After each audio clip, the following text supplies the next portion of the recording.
Hello everyone. So I'm going to talk about external cephalic version and its procedure. So external cephalic version is done to bring the favorable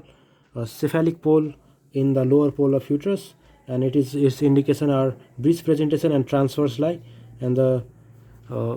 and its procedure, the maneuver is carried out at 36 weeks in primary and 37 weeks in multigravida with in labor delivery complex, and tocolytic drug trorbutylin 0.25 milligram subcutaneous if required can be administered, and the real-time ultrasound examination is done to confirm the diagnosis and adequacy of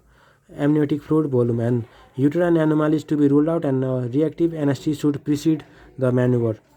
And the preliminaries are informed consent is taken, patient is asked to empty her bladder, and she is to lie on her back with the shoulder slightly raised and the thighs slightly flexed, and abdomen is fully exposed, and the presentation position of back and limbs are checked, and fetal heart rate is auscultated. In the actual X-ray, forward roll movement is carried out. We can see in the picture the breech is mobilized using both hand to one iliac fossa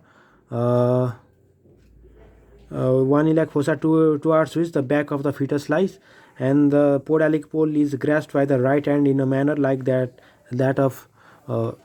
Paulic grip, while the head is grasped by the left hand. You can see here the podalic pole is grasped by right hand, and the left hand grasps the head of the fetus, and the pressure firm but not forcible is now exerted to the head and breathe in opposite direction, and opposite direction to keep the trunk well flexed, which facilitate the version, and the pressure should be intermittent to push the head down towards the pelvis and the breech towards the fundus until the lie becomes transverse, and the fetal heart rate is once more checked here at this stage, and here the fetal well-being is monitored intermittently with Doppler or real-time ultrasonography scanning, and procedure is abandoned in case any significant fetal distress occurs, and the procedure is to be not attempted more than 4 times. And the tocolysis like ritodin, torbutylin may be used. The epidural analgesia may has also been used, and moxibustion or Chinese medicine increases fetal movement and promote spontaneous purging to breech.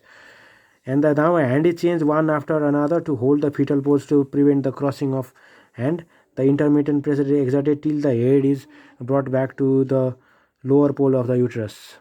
After completing the procedure, the reactive anesthesia should be obtained after completing the procedure, and there may be undue bradycardia due to head compression, which is expected to settle down by 10 minutes. And if, however, fetal bradycardia persists, the possibility of cord entanglement should be kept in mind, and in such cases, reversion may have to be considered, and the patient needs to be observed for about 30 minutes, and we should allow the fetal heart rate to settle down to normal, and we should note any vaginal bleeding or evidence of premature separation of membrane.